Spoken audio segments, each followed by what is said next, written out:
Madam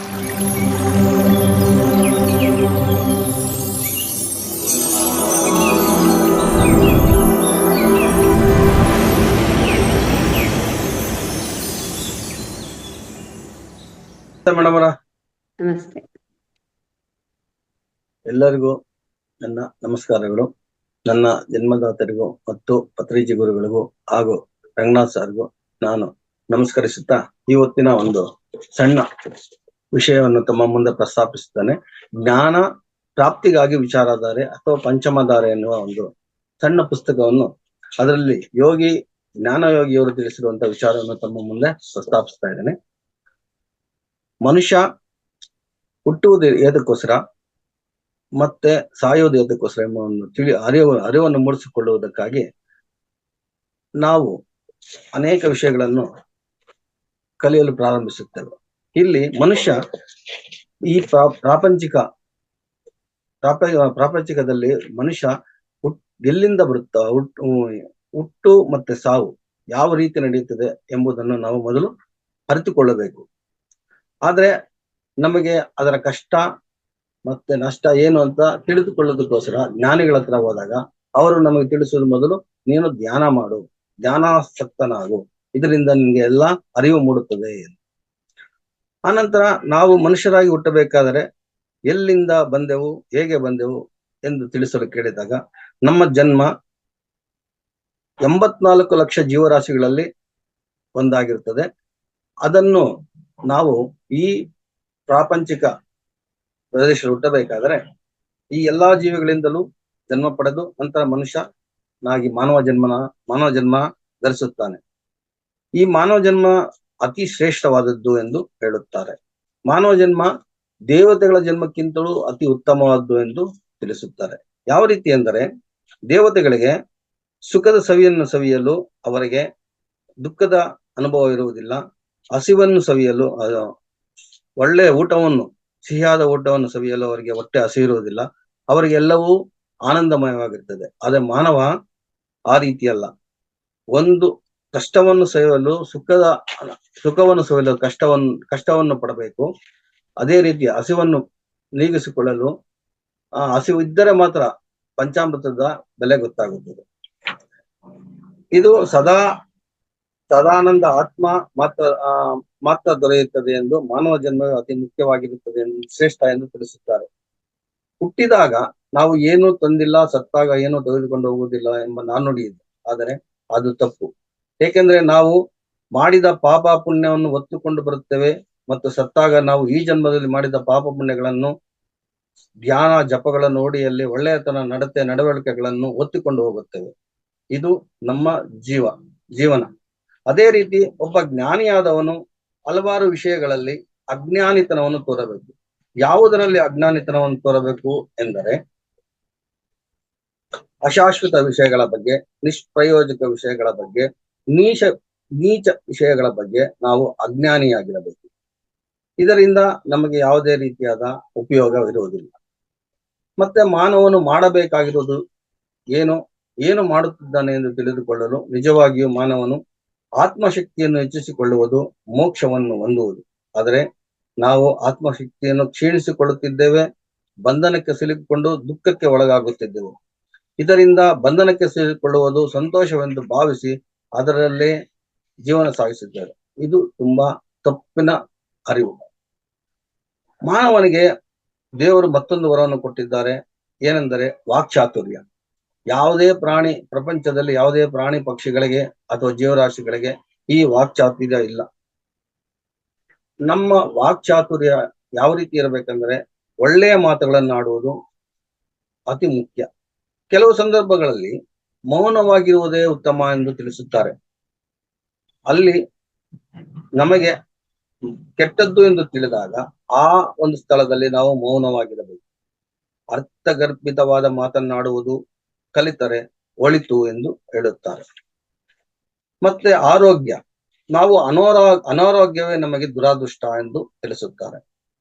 ಯಾಕೆಂದ್ರೆ ಜೀವನದಲ್ಲಿ ಅನಾರೋಗ್ಯಕ್ಕಿಂತಲೂ ದೊಡ್ಡ ದುರಾದೃಷ್ಟ ಇನ್ನೊಂದಿಲ್ಲ. ಅನಾರೋಗ್ಯವು ಒಂದು ದೊಡ್ಡ ದುರಾದೃಷ್ಟ. ಅನಾರೋಗ್ಯವು ಜೀವಿತ ಕಾಲದಲ್ಲಿ ವ್ಯರ್ಥವಾದ ಮತ್ತು ನಿಷ್ಪ್ರಯೋಜಕವಾದ ಕಾರ್ಯಗಳನ್ನು ಮಾಡಲು ಖರ್ಚು ಮಾಡುತ್ತಿರುವ ದುರಾದೃಷ್ಟ ಸೃಷ್ಟಿಸುವ ಬೀಜ. ಈ ರೀತಿ ಜೀವಿತ ಕಾಲವನ್ನು ವ್ಯರ್ಥವಾದ ಮತ್ತು ನಿಷ್ಪ್ರಯೋಜಕವಾದ ಕಾರ್ಯಾಚರಣೆಯಲ್ಲಿ ಖರ್ಚು ಮಾಡುವುದು ಅನಾರೋಗ್ಯದಿಂದ ನರಳುವಂತ ದೊಡ್ಡ ನಷ್ಟವಾಗಿದೆ.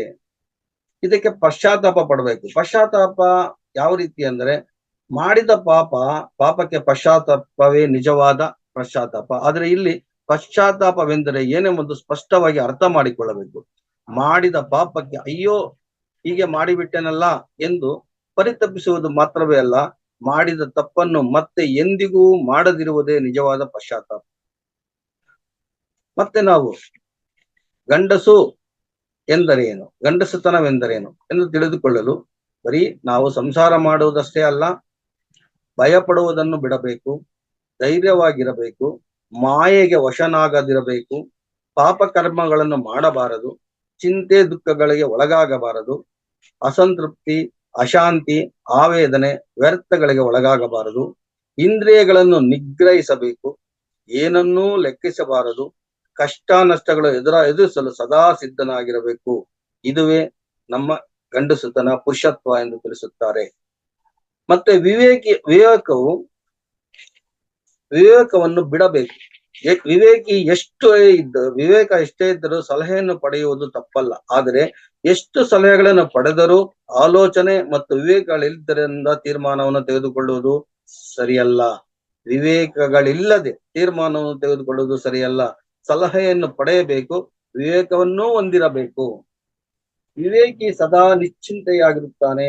ವಿವೇಕಿಯಾದವನು ಪ್ರಾಪಂಚಿಕ ವಿಷಯಗಳು ಎಷ್ಟು ನಷ್ಟವಾದರೂ ತಾನು ಚಿಂತಿಸುವುದಿಲ್ಲ, ದುಃಖಿಸುವುದಿಲ್ಲ, ಕಳವಳಕ್ಕೆ ಒಳಗಾಗುವುದಿಲ್ಲ. ಏಕೆಂದ್ರೆ ತನ್ನಿಂದ ಭಾವಿಸುವ ಪ್ರಾಪಂಚಿಕ ವಸ್ತುಗಳು ಯಾವುವು ತನ್ನದಲ್ಲ. ಹೀಗಿರುವಾಗ ತನ್ನದಲ್ಲದ, ತನಗೆ ಸಂಬಂಧವಿಲ್ಲದ ಪ್ರಾಪಂಚಿಕ ಕಷ್ಟ ನಷ್ಟಗಳಿಗಾಗಿ ಚಿಂತಿಸಿ ದುಃಖಿಸಿ ತನಗೆ ಸಂಬಂಧವಿರದ ತನ್ನ ಸ್ವಂತ ಆಸ್ತಿಯಾದ ಆತ್ಮಶಕ್ತಿಯನ್ನು ಕಳೆದುಕೊಳ್ಳಲು ಮೂರ್ಖತನವೆಂದು ಅರಿತಿರುತ್ತಾನೆ ವಿವೇಕಿ.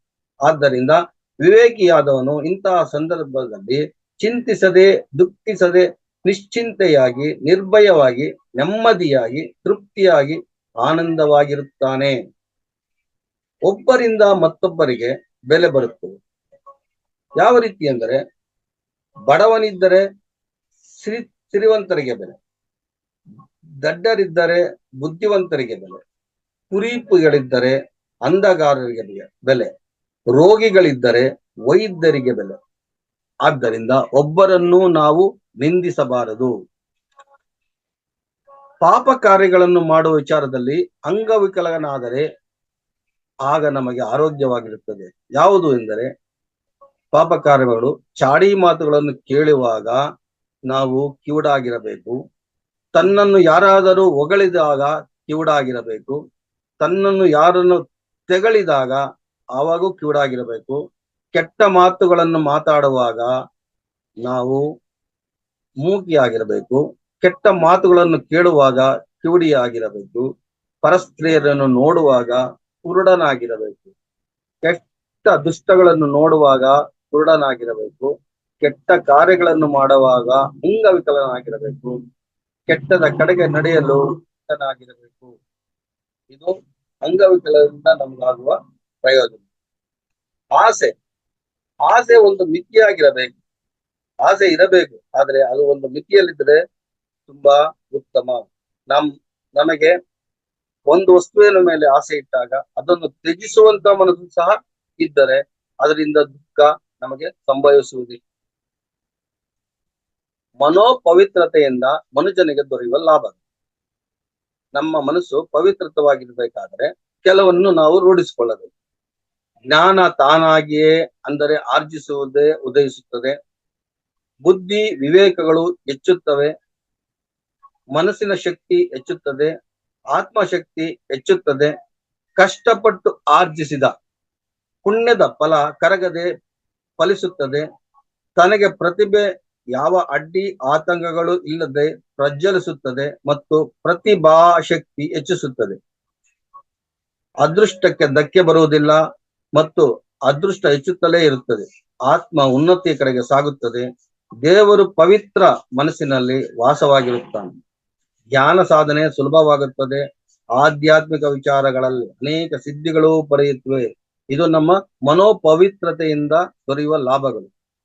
ಮನೋಪವಿತ್ರತೆಯನ್ನು ಕಾಪಾಡಿಕೊಳ್ಳಲು ನಾವು ಮನದಲ್ಲಿ ಕೆಟ್ಟ ಕಲ್ಪನೆಗಳನ್ನು ಕಲ್ಪಿಸಿಕೊಳ್ಳಬಾರದು. ಅದು ಯಾವುದಂದ್ರೆ ದೃಷ್ಟಿ ಕೆಟ್ಟದಾಗಿರಬಾರದು, ಕೆಟ್ಟದ್ದನ್ನು ಕೇಳಬಾರದು, ಕೆಟ್ಟದ್ದನ್ನು ಆಡಬಾರದು, ಕೆಟ್ಟದ್ದನ್ನು ಆಚರಿಸಬಾರದು. ಅಂದರೆ ಗಾಂಧೀಜಿಯವರು ಹೇಳಿರುವಂತ ಒಂದು ಕಲ್ಪನೆ ಬರ್ತದೆ. ಕೆಟ್ಟದ್ದನ್ನು ನೋಡಬಾರದು ಅಂತ ಕಣ್ಣು ಮುಚ್ಕೊಳ್ಳೋದು, ಕೆಟ್ಟದ್ದನ್ನು ಕೇಳಬಾರದು ಅಂತ ಕಿವಿ ಮುಚ್ಕೊಳ್ಳೋದು, ಕೆಟ್ಟದ್ದನ್ನು ಮಾತಾಡಬಾರದು ಅಂತ ಬಾಯಿ ಮುಚ್ಕೊಳ್ಳೋದು. ಇದರಿಂದ ನಾವು ಪಂಚೇಂದ್ರಿಯಗಳಲ್ಲಿ 3 ಇಂದ್ರಿಯಗಳನ್ನು ನಿಗ್ರಹಿಸಿದರೆ ಮನೋಪವಿತ್ರತೆಯನ್ನು ಕಾಪಾಡಿಕೊಳ್ಳಬಹುದು. ಮತ್ತೆ ಪರಸ್ತ್ರೀಯರನ್ನು ಯಾವ ಕಾಲಕ್ಕೂ ಬಯಸಬಾರದು. ಯಾಕೆಂದ್ರೆ ಒಂದು ಅಂಡೆ ಹಾಲಿಗೆ ಸ್ವಲ್ಪ ಹುಳಿ ಹಾಕಿದರೆ ಒಡೆದು ಹೋಗ ಹಾಗೆ ಮನುಜ ಮಾಡಿದ ಪುಣ್ಯ ಕಾರ್ಯಗಳು ಪುಣ್ಯ ಕಾರ್ಯಗಳೆಲ್ಲವೂ ಪರಸ್ತ್ರೀಯರನ್ನು ಸ್ಪರ್ಶಿಸಿದರೆ ಅಥವಾ ಪರಸ್ತ್ರೀಯರನ್ನು ಕೆಟ್ಟ ಕಲ್ಪನೆಯಿಂದ ಕಲ್ಪಿಸಿಕೊಂಡರೆ ಅಥವಾ ಪರಸ್ತ್ರೀಯರನ್ನು ಕಾಮದೃಷ್ಟಿಯಿಂದ ನೋಡಿದರೆ ಆ ಆರ್ಜಿಸಿದ ಪುಣ್ಯವೆಲ್ಲ ಭಸ್ಮವಾಗಿ ತಾನು ದರಿದ್ರನಾಗುವುದಂತೂ ಖಂಡಿತ. ಮತ್ತೆ ಆತ್ಮಹತ್ಯೆ. ಮಾನವನು ಎಂದಿಗೂ ಆತ್ಮಹತ್ಯೆಗೆ ಪ್ರಲೋಭಕ್ಕೆ ಒಳಗಾಗಬಾರದು. ದೇವರು ಪ್ರತಿಯೊಬ್ಬನನ್ನು ಪ್ರತಿಯೊಂದೊಂದು ಕ್ಷಣದಲ್ಲಿಯೂ ರಕ್ಷಿಸುತ್ತಿರುತ್ತಾನೆ. ಆದರೆ ರಕ್ಷಿಸಿದ ಕ್ಷಣವೇ ಇರುವುದಿಲ್ಲ. ಪಾಪ ಕಾರ್ಯಗಳನ್ನು ಮಾಡಿದ ಪಾಪಿಯೂ ಸಹ ದೇವರು ರಕ್ಷಿಸುತ್ತಾನೆ. ಆದರೆ ಆತ ದೇವರ ಪಾಪಿಯನ್ನು ರಕ್ಷಿಸುತ್ತಾನೆ. ಆದರೆ ಇಲ್ಲಿ ಆತ್ಮಹತ್ಯೆ ಮಾಡಿಕೊಂಡವನು, ಆತ್ಮಹತ್ಯೆಗೆ ಒಳಗಾಗುವವನು, ಹತ್ಯೆ ಮಾಡುವವನು, ಆತ್ಮಹತ್ಯೆಗೆ ಒಳಗಾಗುವವನು ಒಬ್ಬನೇ ಆಗಿರುವುದರಿಂದ ದೇವರು ಇವರನ್ನು ಕ್ಷಮಿಸುವುದಿಲ್ಲ. ಆದ್ದರಿಂದ ಆತ್ಮಹತ್ಯೆಯು ಧರ್ಮದ ಅಧರ್ಮದ ಕಾರ್ಯ. ಇದನ್ನು ಯಾರು ಪ್ರೇರೇಪಿಸಬಾರದು. ಜೀವನದಲ್ಲಿ ಒಳ್ಳೆಯದನ್ನು ಮಾತ್ರ ನಾವು ಗ್ರಹಿಸಬೇಕು. ಒಳ್ಳೆಯದನ್ನು ಗ್ರಹಿಸಿದರೆ ನಮಗೆ ಕಷ್ಟಗಳು ಬರುವುದಿಲ್ಲ. ಕರ್ಮವನ್ನು ಕಳೆಯಬೇಕಾದರೆ ನಾವು ಧ್ಯಾನವನ್ನು ಮಾಡಬೇಕು. ಧ್ಯಾನವನ್ನು ಮಾಡಬೇಕಾದ್ರೆ ನಾವು ಮಾಡುವ ಕೆಲಸಗಳೆಲ್ಲೂ ಒಳ್ಳೆಯದಾಗಿರಬೇಕು. ಮತ್ತು ಅತಿ ಅಮೂಲ್ಯವಾದ ವಿಚಾರ ಒಂದು, ಮಾನವನು ಮುಖ್ಯವಾದ ಲೋಪಗಳೆಂದರೆ ಹಣದ ಕೊರತೆ, ಧೈರ್ಯದ ಕೊರತೆ, ಮನೋನಿಗ್ರಹದ ಕೊರತೆ, ವಿವೇಕದ ಕೊರತೆ. ಈ 4 ಕೊರತೆಗಳಿಂದ ಮಾನವನು ಹೆಚ್ಚಾಗಿ ಪಾಪ ಕಾರ್ಯಗಳನ್ನು ಮಾಡುತ್ತಾನೆ. ಹಣದ ಕೊರತೆಯಿಂದ ಬೇರೆಯವರ ಹತ್ರ ಹಣವನ್ನು ಪಡೆಯಲು ದರೋಡೆ ಮಾಡುತ್ತಾನೆ. ಧೈರ್ಯವನ್ನು ಪಡೆಯಲು ತಾನು ಭಯಭ್ರಷ್ಟನಾಗಿ ತೋರಿಸಿಕೊಳ್ಳುತ್ತಾನೆ. ಇವನಿಗೆ ಮನೋನಿಗ್ರಹತೆ ಕೂಡ ಇರುವುದಿಲ್ಲ. ಇದನ್ನಲ್ಲಿ ಸಾರ್ಥಕ ಮಾಡಿಕೊಳ್ಳಬೇಕಾದ್ರೆ ಮಾನವನು ಜೀವಿತವನ್ನು ಸಾರ್ಥಕ ಮಾಡಿಕೊಳ್ಳಬೇಕಾದ್ರೆ ಕೆಲವು ಕಾರ್ಯಗಳನ್ನು ನಡೆಸಿಕೊಳ್ಳಬೇಕು. ಜನ್ಮತಃ ನಾವು ಪ್ರತಿಭಾವಂತರೇನು ಅಲ್ಲ. ಆದರೆ ನಾವು ಮಾಡುವ ಧ್ಯಾನದಿಂದ ಮತ್ತು ನಾವು ಆಚರಿಸುವ ಕಾರ್ಯಗಳಿಂದ ನಾವು ಸಾರ್ಥಕತೆಯನ್ನು ಪಡೆದುಕೊಳ್ಳಬಹುದು. ಮತ್ತೆ ಸಮಸ್ಯೆಗಳೆದುರಾದಾಗ ಯಾವ ರೀತಿ ನಾವು ಸಮಸ್ಯೆಗಳನ್ನು ಎದುರಿಸಬೇಕು ಅಂದರೆ ಶಕ್ತಿಯ ಜೊತೆ ಯುಕ್ತಿ, ಬುದ್ಧಿಯ ಚತುರತೆ ಜೊತೆಗೆ ಶಾಂತಿ, ಇವೆರಡನ್ನು ಪಾಲಿಸಿದರೆ ನಾವು ಹೆಚ್ಚು ಶಕ್ತಿವಂತರಾಗುತ್ತೇವೆ. ಅದಕ್ಕೆ ಅಂದರೆ ಬುದ್ಧಿ ಚತುರತೆ, ಶಾಂತಿ, ಶಕ್ತಿ, ಯುಕ್ತಿ, ಧೈರ್ಯ, ಈ 5 ಗುಣಗಳು ನಾವು ಬಳಸಿಕೊಂಡರೆ ಸುಲಭವಾಗಿ ನಾವು ಒಳ್ಳೆಯ ರೀತಿ ಬದುಕಕ್ಕೆ ಸಾಧ್ಯವಾಗುತ್ತದೆ. ಮತ್ತೆ ದೇವರು ಮನುಷ್ಯನನ್ನು ಸೃಷ್ಟಿಸಿದ, ಮನುಷ್ಯ ಹಣವನ್ನು ಸೃಷ್ಟಿಸಿದ. ಈ ಹಣಕ್ಕೆ ನಾವು ಹೆಚ್ಚು ಪ್ರಾಮುಖ್ಯತೆ ಕೊಡುತ್ತೇವೆ. ಈ ಹಣಕ್ಕಿರುವ ಶಕ್ತಿ ಎಂತದ್ದು ಎಂದರೆ ಅಧಿಕಾರಿಗಳನ್ನು ಗೌರವಯುತವಾಗಿ ಗುಲಾಮರನ್ನಾಗಿ ಮಾಡಿಕೊಂಡು ಅನೇಕ ಕಾರ್ಯಗಳನ್ನು ಸಾಧಿಸಬಹುದು. ಜೀವನದಲ್ಲಿ ಎದುರಾಗುವ ಅನೇಕ ಕಷ್ಟಗಳನ್ನು, ಅನೇಕ ಸಮಸ್ಯೆಗಳನ್ನು ಸುಲಭವಾಗಿ ಪರಿಹರಿಸಿಕೊಳ್ಳಬಹುದು. ಹಣವನ್ನು ಸುಲಭವಾಗಿ ಆರ್ಜಿಸಿಕೊಳ್ಳಬಹುದು. ಶಕ್ತಿಯುತ ಆಯುಧಗಳಿಗಿಂತಲೂ ಹೆಚ್ಚಿನ ಶಕ್ತಿ ಹಣಕ್ಕಿದೆ. ಮನುಷ್ಯನು ಮನದಲ್ಲಿ ಹೇರಳವಾದ ಧೈರ್ಯ ಅಭಿವೃದ್ಧಿಯಾಗಲು ಸಹಾಯ ಮಾಡುತ್ತದೆ ಹಣ. ಜೀವಿತ ಕಾಲ ವ್ಯರ್ಥವಾಗದಂತೆ ಉಳಿಸಿಕೊಳ್ಳಬಹುದು ಹಣದಿಂದ. ಹೇರಳವಾದ ಪುಣ್ಯವನ್ನು ಆರ್ಜಿಸಬಹುದೆಂದು ತಿಳಿದು ಹಣವನ್ನು ಗಳಿಸುತ್ತೇವೆ. ಮಾನಸಿಕ ಆರೋಗ್ಯವನ್ನು ಸಹ ನಾವು ಅಭಿವೃದ್ಧಿಪಡಿಸುತ್ತೇವೆ ಎಂದು ಭಾವಿಸುತ್ತೇವೆ. ಅನೇಕ ವಿಧವಾದ ಸಮಸ್ಯೆಗಳನ್ನು ಸುಲಭವಾಗಿ ಪರಿಹರಿಸಿಕೊಳ್ಳಬಹುದೆಂದು ಹಣವು ನಮಗೆ ಅಪಾರದ ಶಕ್ತಿ ನೀಡುತ್ತದೆ ಎಂದು ತಿಳಿದುಕೊಳ್ಳುತ್ತೇವೆ. ಇದು ಹಣದ ಒಂದು ಫಲ. ನಾವು ಎಂದಿಗೂ ಸಿರಿವಂತ ಮತ್ತು ಬಡವ ಎನ್ನುವಂತ ಭೇದ ಭಾವ ಮಾಡಬಾರದು. ಸಿರಿವಂತನು ಚಿನ್ನವನ್ನು ತಿನ್ನುವುದಿಲ್ಲ, ಬಡವನು ಮಣ್ಣನ್ನು ತಿನ್ನುವುದಿಲ್ಲ. ಭಗವಂತನಿಗೆ ಇಬ್ಬರು ಸಮಾನರಾಗಿರುತ್ತಾರೆ. ಆದ್ದರಿಂದ ಒಬ್ಬರನ್ನೊಬ್ಬರು ನಾವು ಎಂದಿಗೂ ದೂಷಿಸಬಾರದು. ಇಷ್ಟಿಗೆ ನಾನು ಒಂದು ಸಣ್ಣ ಪ್ರಯತ್ನ ಮಾಡಿದ್ದೀನಿ. ಇದು ಜಾಸ್ತಿ ದೊಡ್ಡದಾಗಿದೆ ಓದ್ತಾ ಹೋದ್ರೆ. ಈಗ ನನಗೆ ಎಷ್ಟು ಸಮಯ ಕೊಟ್ಟಿದ್ದಾರೆ ಅಂತ ಗೊತ್ತಿಲ್ಲ. ಮೇಡಮ್ ಅವರೇ, ಎಷ್ಟಿದೆ ಸಮಯ? 20 ನಿಮಿಷ ಇರುತ್ತೆ ಸರ್ ಎಲ್ರಿಗೂ. ಈಗ ಈಗ ಇನ್ನೊಂದು 10 ನಿಮಿಷ ಇದೆಯಾ? ಒಂದ್ 5 ನಿಮಿಷ ತಗೋಬಹುದು. ಅಲ್ಲ, ಯಾಕೆಂದ್ರೆ ಇದು ಓದ್ತಾ ಹೋದ್ರೆ ಜಾಸ್ತಿ ಇದೆ. ಹಾ, ಅದಕ್ಕೆ ನಿಗ್ರಹಿಸೋದು ಸ್ವಲ್ಪ ಸ್ವಲ್ಪ ಹೇಳ್ತಾ ಬರ್ತೀನಿ. ನೀವು ನೆಕ್ಸ್ಟ್ ಒಂದು ಇದ್ರಲ್ಲಿ ಕಂಟಿನ್ಯೂ ಮಾಡ್ಕೊಳ್ಳಿ, ಆಯ್ತಾ? ಅಲ್ವಾ? ಆಗ್ಬೋದು. ಹ್ಮ್. ಯಾಕಂದ್ರೆ ನಾನು ಇದು ಹ್ಮ್. ಓದೋದಕ್ಕಿಂತ ನಾನು ಇದನ್ನ ತಮಗೆ ಹೇಳ್ಬೇಕು ಅಂತ ತಿಳ್ಕೊಂಡಿದ್ದು ಮೊನ್ನೆನೆ. ಈಗ ಸದ್ಯಕ್ಕೆ 1-2 ಸರಿ ನಾನು ಇದು ಓದಿದ್ದೀನಿ. ಈ ಬುಕ್ ನಮ್ಗೆ ತುಂಬಾ ಉಪಯುಕ್ತವಾಗಿದೆ. ಬೃಹತ್ ಜ್ಞಾನ ಪ್ರಾಪ್ತಿಗಾಗಿ ಪಂಚಧಾರೆ ಅಂತ ಪಥ ವಿಚಾರಧಾರೆ ಅಂತ ಒಂದು ಯೋಗಿ ಬರೆದಿರುವಂತ ಪುಸ್ತಕ.